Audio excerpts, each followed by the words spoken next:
আমার সভাপতি বসা যদি হাতের কবজি একটা না থাকতো তাহলে আপনারা বলতেন নিশ্চয়ই এই সভাপতি এক আমলে চলছিল। আমার ভাইয়েরা 350 আমার দেশের 300 সংসদীয় আসনের এমপিরা পলাতক হয়ে গেল। আল্লাহর ওলিরা পরহেজগারেরা ওদের যদি এখন ধরা হয় দুর্নীতি করেছে না করে নাই? দুর্নীতি করেছে, চুরি করেছে, ডাকাতি করেছে। আমার অনেকেই বলে পুকুর চুরি হয় নাই, বরং নদী চুরি হয়েছে, সাগর চুরি হয়েছে। আমার ভাইরা, সুতরাং এই চুরি ঠেকানো, এই চুরির শাস্তি হিসেবে যদি ওদের ধরা হতো আর হাতের কবজি যদি কাটা হতো, এরপরে যদি এসে বলতো খেলা হবে, আপনারা বলতেন হবে না, কারণ আপনি যা চোর চিনা শেষ। ঠিক না বেঠে? আমার ভাইয়েরা, আমি পবিত্র কুরআনের সূরা তাহার 55 নম্বর আয়াতে কারিমা তেলাওয়াত করেছি। এই আয়াতে কারিমা আপনাদের মুখস্থ আছে না নাই? সবাই পড়েন, মিনহা খালাকনাকুম ওয়া ফিহা নুঈদুকুম ওয়া মিনহা নুখরিজুকুম তারাতান নুখরা। এই আয়াতে কারিমা মুখস্থ আছে না নাই? আমরা কোথায় পড়ি? কবরে পড়ি। আপনি যারা বাঁচাইতে চান সে তো অ্যাক্সিডেন্ট করার আগে বলবেন এই আস্তে চালা নাই, অ্যাক্সিডেন্ট করবি। ঠিক না? অ্যাক্সিডেন্ট করার আগে তো বলবেন যে এই আস্তে চালা, না হইলে তুই অ্যাক্সিডেন্ট করবি। কিন্তু অ্যাক্সিডেন্ট করার পরে বাবা বলছেন যে আস্তে চালা। মানা যায়? ও মারা যাওয়ার আগে বলা দরকার, মিনহা খলাকনাকুম ওয়া ফিহা নুঈদুকুম ওয়া মিনহা নুখরিজুকুম তারাতান উখরা।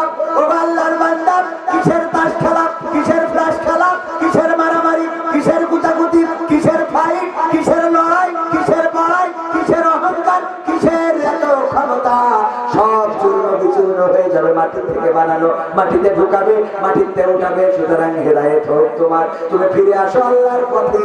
এই কথা বলা দরকার। মরা মানুষের এই কথা যখন বলি, আমার ভাইজান মারা যাওয়ার পরে যদি এই আয়াতটা পড়ি, ভাই যদি কোনোভাবে হাতটা বের করতে পারতো, কাপড় একটু থাবাটা বসাই বলতো আমার খেলা তো ভাই না, তুই না ভালো, মাসুদ তুমি ভালো। ঠিক না বেঠে? মাসুদ তুমি আগে ভালো হও, কারণ আমাদের খেলা তো ফাইনাল। আমাদের যা হওয়ার তা তো হয়েছে না হয় নাই? এমপিরা সব কোথায় গেল? মন্ত্রীরা সব কোথায় গেল? কোথায় কাদের কাকা? তাদের সারা দেশটা এখন লাগে ফাঁকা ফাঁকা। ঠিক না বেঠে? পালাবো না, পালাবে না, পালাবে না, যাই না তবু দেখা, পালাবে না, পালাবে না, যাই না তবু দেখা। তাদের সারা দেশটা এখন লাগে ফাঁকা ফাঁকা, ওদের সারা দেশটা এখন লাগে ফাঁকা ফাঁকা। আইন মন্ত্রী আটকে গেল আইনেরই ফাঁকি, দাড়ি ছাড়া তার বেশের ভণ্ড ভণ্ড লাগি। ঠিক না বেঠে? আইন মন্ত্রী আটকে গেল আইনেরই ফাঁকি, দাড়ি ছাড়া তার বেশের ভণ্ড ভণ্ড লাগে। শুনছি কত নেতা নেত্রী খাইতেছে ভাই ডান্ডা, বিচারপতি কালামানিকের ফাটিয়েছে আন্ডা। পলকেরও ঝলক গেল, পলকেরও ঝলক গেল থামিয়ে নেটের চাকা, তাদের সারা দেশটা এখন লাগে ফাঁকা ফাঁকা। ঠিক আছে? ঠিক শোনাবো, শোনাবো, শুনবেন, শুনবেন, থাকবেন শেষ পর্যন্ত। আর 10-15 মিনিট কি থাকা যাবে? কোরআনের জন্য, ইসলামের জন্য, ইসলামী আন্দোলনের জন্য, এই মাহফিলের জন্য, আল্লাহর রাজি খুশির জন্য আর একটু সময় যদি থাকে, ও আমার ভাইয়েরা, আল্লাহ রাব্বুল আলামিন পরকালের ময়দানে বলবেন, ইকরা কিতাবাকা কাফা বিনাফসিকা আল-ইয়াওমা আলাইকা হাসিবা। পড়ো তোমার কিতাব, তুমি পড়ে তোমার হিসাব করে দাও। ওই কিতাবের মধ্যে সব পাওয়া যাবে, এই মাহফিলটা থাকবে না। এটাও থাকবে। এটাও যদি থাকে তাইলে এই মাহফিলের ওসিলায় মুক্তি পাওয়া যেতে পারে না, পারে না। সুতরাং এই মাহফিলের ওসিলায় আমরা মুক্তি চাইবো আল্লাহর কাছে। আমার ভাইয়েরা, আল্লাহর জন্য আমাদের জীবন উৎসর্গ করতে হবে। আল্লাহ শিখিয়ে দিয়েছেন, বলো কুল ইন্না সালাতি ওয়া নুসুকি ওয়া মাহইয়ায়া ওয়া মামাতি লিল্লাহি রাব্বিল আলামিন। আমার আল্লাহ বলেন, বলো নিশ্চয় আমার নামাজ, আমার কুরবানি, আমার হায়াত এবং আমার মওত সব আল্লাহর জন্য, সেই আল্লাহর জন্য আমাদের একটু সময় শ্রম কুরবানি করতে রাজি আছি না নাই? রাজি কারা কারা দুটি হাত দেখতে চাই? নারায়ে তাকবীর, আল কোরআনের আলো, আল হাদিসের আলো, আমার নেতা তোমার নেতা, নারায়ে তাকবীর। ওগো আমার ভাইরা, আমি যে আয়াতে কারিমা তেলাওয়াত করেছি, এই আয়াতটার খবরবাসীর কাছে পড়ার দরকার নেই, কোথায় পড়বেন সেইগুলো শেখাবো, আজকে জানিয়ে যাব। এই আয়াতটার আমলটা অন্তত করবেন। শুনতে রাজি আছেন না নাই? আয়াতটার কোন জায়গায় পড়া লাগবে ওই খবরে পড়া লাগবে না, কারণ ওরা সাবধান করে লাভ নেই। আজকে শিখাই দেব, আমার যুবকদেরও শিখাবো। ও আমার যুবকেরা কোথায় পড়া লাগবে না শিখে কেউ যাবেন না। রাজি আছেন না নাই? রাজি আছে? সত্যিই থাকবে? থাকবেন না? কারা কারা হাত উঁচু করে? বলছি থাকবেন না? সবাই থাকবে? সবাই থাকবেন? আলহামদুলিল্লাহ। বাবা আমার ভাইরা, এই কোরআনের জন্য নিবেদিত প্রাণ হতে হবে। 1952-তে আমার ভাইয়েরা রক্ত দিয়েছিল। সালাম, রফিক, শফিক, জব্বার, বরকত, তাদের রক্তের দান আমরা মাতৃভাষা বাংলা ভাষা পেয়েছিলাম। 1971-এ আমার বীরশ্রেষ্ঠরা রক্ত দিয়েছিল। তাদের রক্তের বিনিময়ে 16 ডিসেম্বর আগামীকাল আমাদের বিজয় দিবস। আল্লাহ যেন এই স্বাধীনতা যুদ্ধে যারা শহীদ হয়েছিল তাদের কবরকে জান্নাতের বাগান বানিয়ে দেন, বলেন আমিন। আমার ভাইয়েরা, স্বাধীনতা পেয়েছিলাম 2024-এ। আমার ছাত্র জনতা, আমার শিশু, আমার কিশোর, তারা রাজপথে নেমেছিল। রাজপথে নামলো কোরআনের ওই আয়াতের মতো, ইন্নাল্লাহা ইউহিব্বুল্লাযীনা ইউকাতিলুনা ফী সাবিলিহি সাফফান কাআন্নাহুম বুনয়ানুম মারসুস। আমার আল্লাহ বলছে, আল্লাহ তাদেরকে পছন্দ করে, তাদেরকে মহব্বত করে, তাদেরকে ভালোবাসে যারা তার পথে সীসা কালাজকরা ছিলেন নেয়, ঐক্যবদ্ধভাবে লড়াই করে, সংগ্রাম করে। আল্লাহ তাদেরকে বড্ড ভালোবাসেন। সুতরাং আল্লাহর পথে ঐক্যবদ্ধ থাকার দরকার আছে না নাই? আল্লাহর পথে দুনিয়ার জিন্দেগিতে ঐক্যবদ্ধ যদি থাকতে পারি, আল্লাহ আমাদের নির্দেশে করেছেন, ওয়াতাসিমু বিহাবলিল্লাহি জামিআন ওয়া লা তাফাররাকু। তোমরা সংঘবদ্ধভাবে আল্লাহর রাজ্যকে আঁকড়ে ধরো, পরস্পর বিচ্ছিন্ন হয়ো না। কথাটা কার? কথাটা কার? আমরা ঐক্যবদ্ধভাবে আল্লাহর দিনকে আঁকড়ে ধরতে চাই। আমার ছাত্র জনতা রক্ত দিল, জীবন দিল, শহীদ হলো, আর এই বাংলাদেশে কোরআন বলার জন্য ময়দানটা উন্মুক্ত হয়ে গেল। সুতরাং সেই বাংলাদেশে কোরআনের রাজ কায়েম হোক, কোরআনের দিন প্রচার হোক, কোরআনের মাহফিল হোক, এটা আমরা চাই না? চাই না? কারা কারা চান হাত উঁচু করেন? নারায়ে তাকবীর, আল কোরআনের আলো, আল হাদিসের আলো, আমার নেতা তোমার নেতা, নারায়ে তাকবীর। ডান হাতটা রাখেন, ডান হাতটা রাখেন, আর বাম হাতটা নামান, ডান হাতটা মুখ করেন। আমার ভাইরা, আমার রকি ভাইকে বলবো আমার সেই ম্যাজিকটা দেখানোর জন্য। আমার আল্লাহ বলেছে, ইয়া আইয়ুহাল্লাযীনা আমানু লিমা তাকুলুনা মা লা তাফআলুন। ওই ইমানদারেরা, এমন কোন কথা বলো না যা তোমরা কাজে পরিণত করো না। কাবুরা মাকতানা ইনদাল্লাহি আন তাকুলু মা লা তাফআলুন। আমার আল্লাহ বলেন, এটা আল্লাহর কাছে অত্যন্ত অপছন্দের। এই রকি সাহেব কই? হ্যাঁ, ও আবার বাইরে আমার ভাইরা, আল্লাহ রাব্বুল আলামিন বললেন, এটা আল্লাহর কাছে অত্যন্ত পছন্দের যে তোমরা মুখে যা বলো কাজে তা করো না। 500 টাকা পকেটে থাকেন, এরা কিরাম বড় লোক। এটা ম্যাজিক দেখাবো। ওই আমাদের ক্যামেরাম্যান আছে, হ্যাঁ, ওই যে বসে থাকে তো কি হইছে? ম্যাজিকটা কি? এই যে হাত দুটো করতে বলেছিলাম, বলেছেন? দেখেন, এই যে 500 টাকার নোট হাতের মধ্যে ঢুকালাম, এরপরে ম্যাজিক করবো আমি।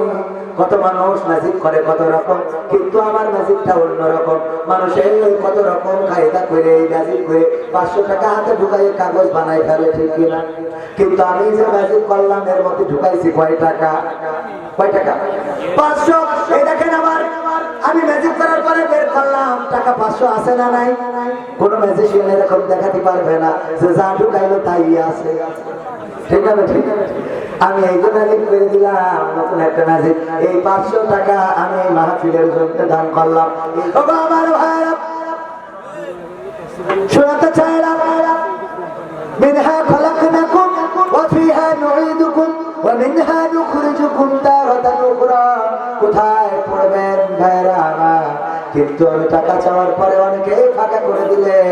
এইটা আশা করি নাই, চাইলে টাকা করে দেয় ফাঁকার, আমার তো সালার শেষ নেই।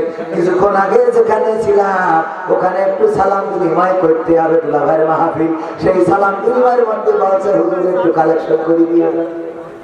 আবার এখানে আসলাম, মনে করলাম প্রধান বক্তা দোকান দিয়ে ওয়াজ করবো, ওমা এসে দেখি আমার ভাই কালেকশন করে নাই, খালি চিঠি লেগে হুজুর টাকা তোলেন, টাকা তোলেন, টাকা তোলেন। আমার সাথে যায়, মানে আমি সরল মানুষ বুঝলে সবাই এরকম করে, গরিব তো আমি গরিবের ভাবি, ঠিক না ঠিক না, যাই বলে করি, না করে যাবো কানে। আমার ভাইরা তাইলে মনে কি আছে, 1, 2, 3 জানুয়ারি ওই মাহফিলের পরিচালনায় 3 জন থাকবেন। 1 নম্বর আব্দুল হাই মোহাম্মদ সাইফুল্লাহ, 2 নম্বর আমিরুল মোমেনিন মানিক, আর 3 নম্বর আপনাদের ভাই কবির বিন সামাদ। আমাদের এই আয়াত পড়তে হবে ডক্টর ইউনূসের কাছে, যে ডক্টর ইউনূস উল্টো পাল্টা করা যাবে না। মিনহা খালাকনাকুম ওয়া ফিহা নুঈদুকুম ওয়া মিনহা নুখরিজুকুম তারাতান উখরা। ও ডক্টর ইউনূস সাহেব, কিসের মারামারি, কিসের পিড়াপিড়ি, কিসের মারামারি, কিসের কাটাকাটি, সব বাদ। এই দেশে সুন্দরভাবে রাষ্ট্র পরিচালনা করা লাগবে, কারণ এই মাটি থেকে তোমাকে বানানো হয়েছে, আবার মাটিতে ঢুকানো হবে, আবার একদিন মাটি থেকে উঠানো হবে। এই হলো প্রথম পর্যায়ে। 2 নম্বর হলো আমাদের মন্ত্রী যারা, এমপি যারা, চেয়ারম্যান যারা, তাদের কানের কাছে যেয়ে বলতে হবে, ও চেয়ারম্যান সাহেব, কেন ত্রাণের চালগুলো মেরে খান, কেন আপনি টিউবওয়েল আসলে সেই টিউবওয়েল গুলো মেরে দেন, কেন রাস্তার টাকা মারেন, কেন ব্রিজ কালভার্ট গুলো মেরে নেন। ও চেয়ারম্যান সাহেব, আপনি কি জানেন না, মিনহা খালাকনাকুম ওয়া ফিহা নুঈদুকুম ওয়া মিনহা নুখরিজুকুম তারাতান উখরা। এরপরে পড়তে হবে কোথায়, এখন পট পরিবর্তনের পরে কেউ নাকের পরে খুশি মারছে না, মারছে না, যে যার ধরার কথা তার বাইরে নিয়ে আসে, যার ঠেকানার কথা তার বাইরে নিয়ে আসে। ও আমার ভাইরা, সুতরাং তাদেরকে বলতে হবে মিনহা খালাকনাকুম ওয়া ফিহা নুঈদুকুম ওয়া মিনহা নুখরিজুকুম তারাতান উখরা। এরপরে আমার যুবকেরা, আসছে লাইলাতুল ফেব্রুয়ারি, এই লাইলাতুল ফেব্রুয়ারিতে যুবকদের বলে, যদি তুমি আমার জন্য এই জিনকুনাথের বিছানা এনে দাও, তাহলে তোমার সাথে একাটা কাটিরে।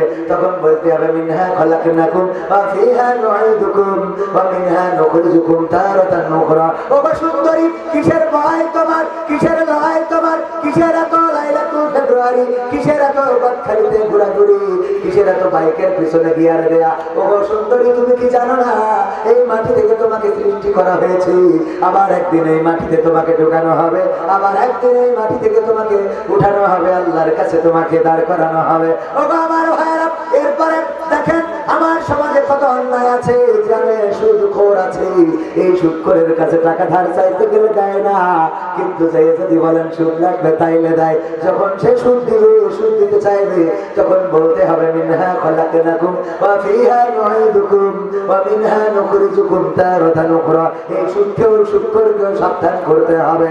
ও আমার মা বোনেরা, পর্দার অন্তরালে যারা অনেকের স্বামী থাকে বিদেশে, আর এই সুযোগে আমার আব্দুল হাই সিদ্দিকী ভাই, না উনি তো হুজুর মানুষ, ধরেন অনেক জ্ঞান খোলাপান আছে, ভাবির নাম্বারটা ম্যানেজ করে ফোন দেয়, হ্যালো ভাবি, হ্যাঁ ভাবি, হ্যাঁ চিনতে পেরেছেন ভাবিকে, আমি বল্টু। হ্যাঁ বল্টু ভাই, হ্যাঁ বল্টু ভাই, আপনি কেমন আছেন?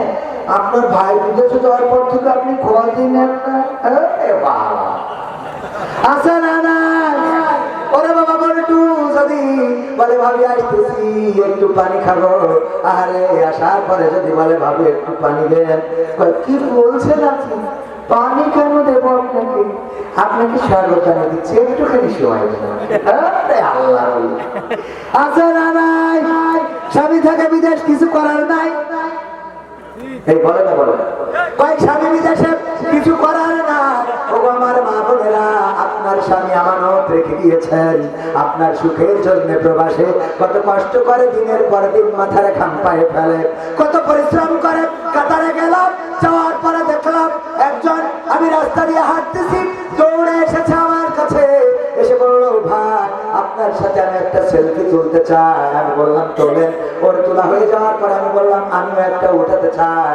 বললো না ভাই আপনি উঠাবেন না, আপনার সাথে আমি ছবি উঠবো না। আমি বললাম আমি আপনার সাথে উঠলাম, আপনি আমার সাথে উঠবেন না, কারণ আপনি সেলিব্রিটি আমার থেকে বড়। না মাইন্ড করেন না, আমিও সেলিব্রিটি নই, তবে আপনার সাথে ছবি উঠলাম, আপনি কেন উঠবেন না?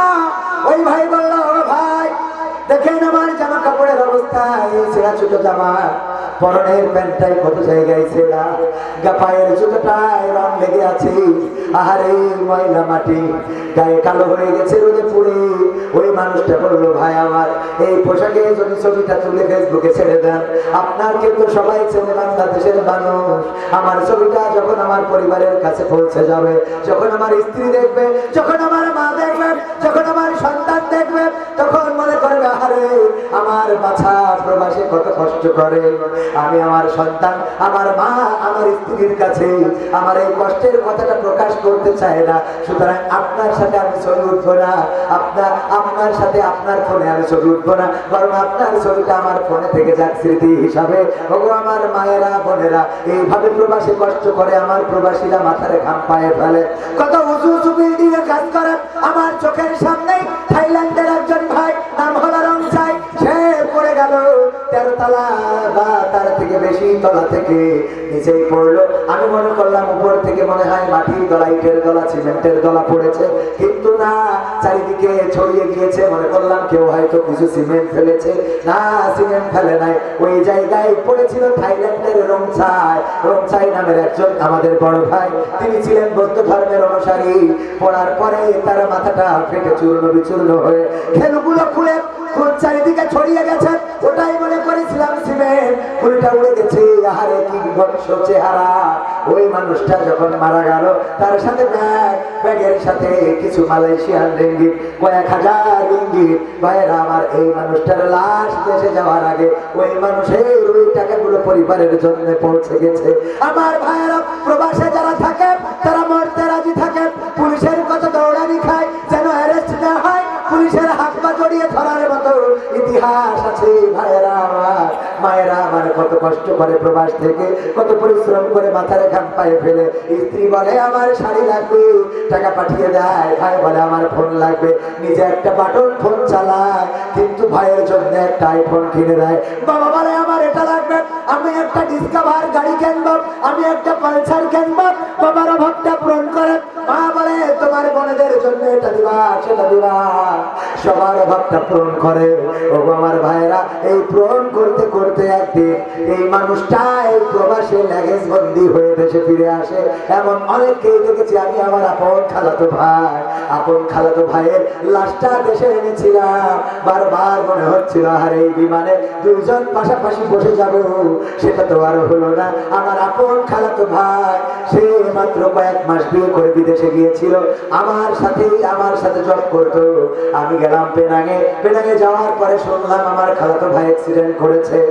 আমি ছুটে চলে আসলাম, এসে দেখি লাশটা নিয়ে থানায় চলে গেছি। তারপরে শুনলাম থানায় নাই, আছে হাসপাতালে ডিপ ফ্রিজের মধ্যে। যাওয়ার পরে ফ্রিজ থেকে বের করে দেখালো। ওগো আমার ভাইয়েরা, ওগো আমার মায়েরা, ওগো আমার বোনেরা, এমন কষ্ট করে প্রবাসে, আর সেই টাকা দেশে পাঠানোর পরে আপনি আইলা বাইলা সাইলা কেনেন, কেনার পরে আপনি মকসেদের সাথে টানকি মারেন যে বলছি ভাই কতদিন হলো দেখা করেন না। ভাবি আরে ভাবি আপনার দেখলে পরানটা জুড়িয়ে যায়। এই কথাগুলো যে বলেন আমানতের খেয়ানত, এই জায়গায় ভাবি যদি কোনো যুবক আপনাকে বলে ভাবি আপনার বড্ড সুন্দরী লাগে, আপনাকে রেখে ভাই কেমন করে মালয়েশিয়া সিঙ্গাপুর থাকে, সাথে সাথে বলতে হবে মিনহা খালাকনাকুম ওয়া ফিহা নুঈদুকুম ওয়া মিনহা নুখরিজুকুম তারাতান উখরা। কথা কি বোঝা গেছে? কোথায় পড়বেন? দেওররা পড়বে ভাবির কাছে, ভাবিরা পড়বে দেওরের কাছে। যে ওগো দেওর শোনো, তুমি কেন আমার সাথে প্রেম নিবেদন করো? তুমি কি জানো না এই মাটি থেকে সৃষ্টি হয়েছে, মাটিতে ঢুকবা, মাটির থেকে উঠাবে, আল্লাহর কাছে দাঁড়ানো লাগবে। সুতরাং তোমার এই সৌন্দর্য দিয়ে আমাকে আকৃষ্ট করা যাবে না, আমার এই সৌন্দর্য থাকবে না। কিন্তু এখনকার মা বোনেরা ওইটা বলে না, এখন বলে ওরে স্বামী আমার যেমন তেমন, দেওরাই আমার মনের মতো। ঠিক না ঠিক? ওর স্বামী যেমন তেমন দেওরা মনের মতন। আর এই শুনে আবার স্বামীরাও গান বানাইছে, বউ আমার যেমন তেমন শালি আমার মনের মতন। ওর শালি ভালো লাগে, বউ ভালো লাগে না। একবার একজনের কাছে খবর এসেছে আপনার আব্বা খালা মরে গেছে। ওই এমন ভাবে কাঁদতেছে, ফিট লেগে গেছে। হুশ ফিরার পরে বলছে, এ আব্বা খালা মরে গেছে, তাই এত ফিট লাগলি কেন? বলছে, ফিট লাগবো না তো কি করবো? তোর মা মরে গেলে যার বিয়ে করবো সেই আগে মরি, সেই এসে গেছে। তোর মা মরলে যার বিয়ে করবো সে আগে মরে গেছে, তা ফিট লাগবো না তো করবো? সহ্য না করি পারা যায়? ও ধান্দা করে রেখেছে ওর মা মারলি ওর খালার বিয়ে করবে, সে আগে মরিছে যদি ফিট লাগতেছে। ওগো আমার ভাইরা মায়েরা, আল্লাহ বললেন ও করে না ফি বুয়ুতিকুন্না ওয়ালা তাবাররাজনা তাবাররুজাল জাহিলিয়াতিল উলা। ওগো নারীরা পর্দার মধ্যে থাকো, জাহেলি যুগের মেয়েদের মতো সেজেগুজে নিজেদেরকে প্রদর্শন করে বেড়ায়ো না। এই কথা বলার পরে আমার মা বোনেরা বুদ্ধি করলো যে আল্লাহর কথাও মানবো, আবার সাজুগুজু করবো। আমি উদাহরণ দিতে যেয়ে বলি, আমার আব্দুল হাই সিদ্দিকী ভাই বললো যে কবির ভাই চলেন একটু সুন্দরবনে পিকনিকে যাব। আমি বললাম কয়জন যাবেন? কয় 10 জন। খাওয়াবে কিনা? কয় আমি খাওয়াবানে। আমি রওনা দিলাম, কিন্তু আমার ইমরান ভাই আর আমার কি ভাই মুশফিকুর ভাই দুইজন আবার পথের থেকে যোগ দিয়েছে। এমনি ভাবে 2 জন 3 জন যোগ দিতে 10 জনের জায়গায় 20 জন হয়ে গেছে। আব্দুল হাই সিদ্দিকী ভাই তো বুদ্ধিমান মানুষ, ও চিন্তা করেছে লোক তো বাড়তেই পারে, কারণ আমি হুজুর মানুষ। এই কারণে ভাতের সাথে আবার কিছু মুড়িও নিয়েছে, যে যদি ভাতের শর্ট পড়ে তাইলে মুড়ি দিয়ে চালাই নেবো কিছু লোকের। এরপরে আমার কাছে জিজ্ঞেস করতেছে, কবির ভাই আপনি ভাত খাবেন না মুড়ি খাবেন? আমি বললাম মুড়ি খেয়ে তারপর ভাত খাবো। মুড়ি খেয়ে তারপর ভাত খাবো, তার মানে কোনটা ছাড়বো না। আমার মামানদের বললাম, ওগো নারীরা পর্দার মধ্যে থাকো, চাইলে যুগের মেয়েদের মতো সাজুগুজু করে প্রদর্শন করে বেড়াইও না।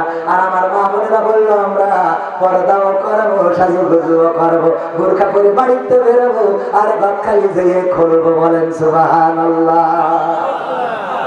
নাউজুবিল্লাহ, আমার ভুল হয়ে গেছে। আমার ভাইরা এমন আছে না নাই? আছে। আবার যুবকেরা ভালো হওয়া লাগবে। অসংখ্য যুবক আছে মেয়েদেরকে ভালো থাকতে দেয় না, ভালো রাখতে দেয় না। তোমারে ভালো লাগে, তুমি আমার জান, তুমি আমার পরাণ। তুমি এসেছো বলে আকাশটা এতদিন লাল ছিল। তুমি এসেছো বলে শাপলা সাদা, তুমি এসেছো বলে আকাশের বকটা অত সুন্দর। ও এসেছে, তুমি এসেছো বলে কক্সবাজারের সমুদ্র সৈকতের ঢেউটা এত সুন্দর। আর এতদিন ওখানে ঢেউ উঠতো না, আছে না? ওরে পাম পাম পাম পাম। এরপরে বিয়ে করার পরে কয়েকদিন পরে দেখা যায় যে আর ভালো লাগছে না, কারণ ওর তো অবস্থা হলো বাইরের গু খাওয়া অভ্যাস। ওর আবার আর একজনের ভোট থেকে ভালো লাগে, আর একজনের মেয়ের থেকে ভালো লাগে। এই তাল এই বউ এইবার যখন ঝামেলা শুরু করে দেয়, তখন আমার যুবকেরা গান গায়, আমি পারি না আর পারি না, আমি কেন মরি না, আল্লাহ কি চিনে না আমার গো, আমি পারি না আর পারি না। হয়তো 2 দিন পরে মরবো, আগে মরলে কি ক্ষতি? এই দুনিয়ার রন্তা মাসা বুঝলাম না রে একরতি। ও আমার ঘরের রমণী, সে যে কাল নাগিনী, ওই ঘরের রমণী সে যে কাল নাগিনী। আমারে বাজাইলো 12টায়, আমি পারি না আর পারি না। কয় না। তবে এই দিক থেকে আমি পুরুষদের ধন্যবাদ দিই যে ওরা অন্তত এই কথা বলে, আমি পারি না আর পারি না, আমি কেন মরি না। আর আমার মা বোনরা বলে, আমি পারি না আর পারি না, তুই কেন মরিস না? ঠিক আছে, ঠিক আছে। তোর মারে না কেন? আল্লাহ তোর দেখে না কেন? আজরাইল তোর কাছে আসে না কেন? বাড়িতে কুত্তা সব খেতে হবে, এই কুকুরের জন্য মানে আসছে না। এরকম আছে না নাই? একবার এক বোন আমাকে ফোন দিয়েছে, বলতে হুজুর আমার স্বামী মরে গেছে।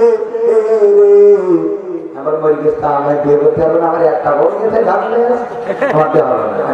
বলছে না হুজুর বিয়ে করতে পারি না, তাইলে কি? বলছে হুজুর আমার স্বামী ছিল অসুস্থ, আমি বারবার তাকে বলতাম তোমার মরণ করে না কেন, তুমি মরো না কেন, তোমার আজরাইল ছিলে না কেন, তোমার আজরাইল উঠাই না কেন। এখন মারা যাওয়ার পরে কষ্ট হয়, আহারে আমার দোয়ার কারণে সে মারা গেল, নাকি তার হায়াত শেষ হয়েছে তাই মারা গেল। আমি তো মনে বুঝাইতে পারি না, ও হুজুর আমার দোয়াই মারা গেল নাকি তার হায়াত শেষ হয়েছে তাই মারা গেল, আপনার কাছে একটু জানতে চাই। আমি বললাম, ও বোন, আল্লাহর নবী বলেছেন, মা বোনেরা, আমার মহিলারা, আল্লাহর নবী মহিলা সাহাবীদেরকে ডেকে বললেন, ও নারীরা, জাহান্নামে যাওয়ার জন্য নারীরা অধিকাংশ জাহান্নামে যাওয়ার জন্য কারণ, বড় কারণ হলো দুইটা। কয়টা? দুইটা বড় কারণ। এক নম্বর হলো তারা স্বামীর প্রতি অকৃতজ্ঞ থাকে, আর দুই নম্বর কারণ হলো তারা বেশি বেশি অভিশাপ দেয়। কি সাপ? কি সাপ?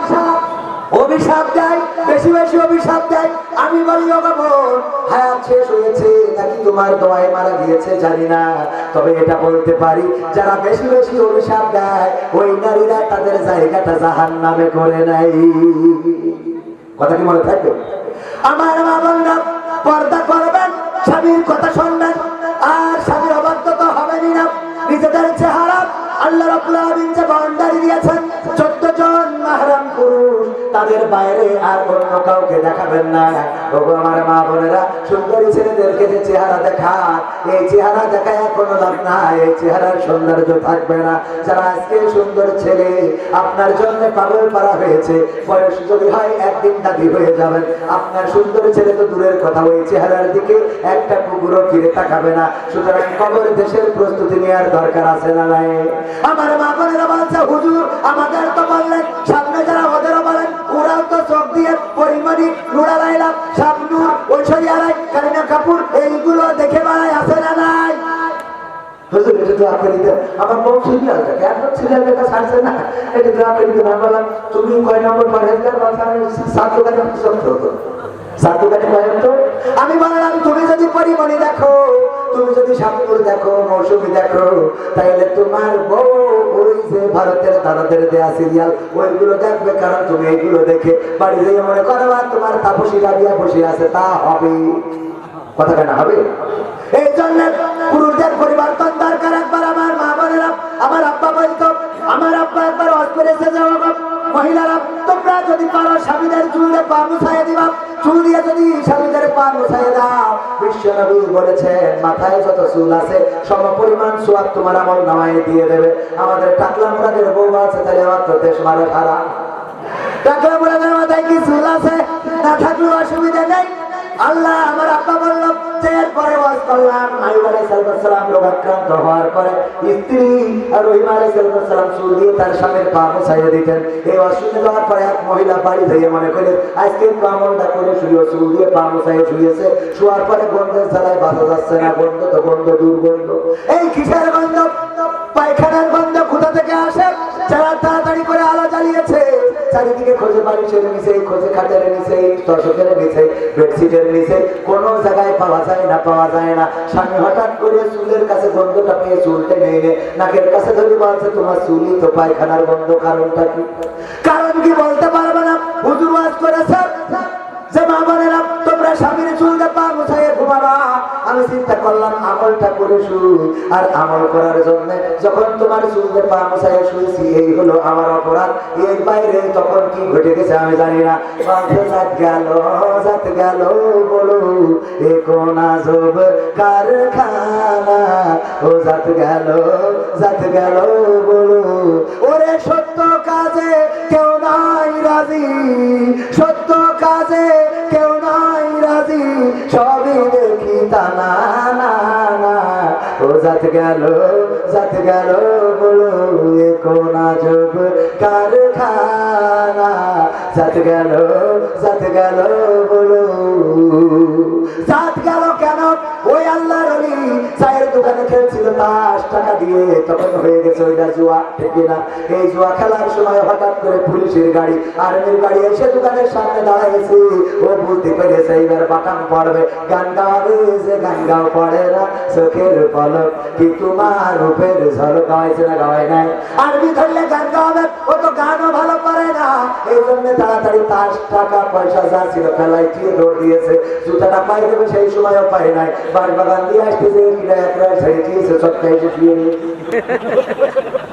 আর ওই মুসাইয়ে শুয়েছে।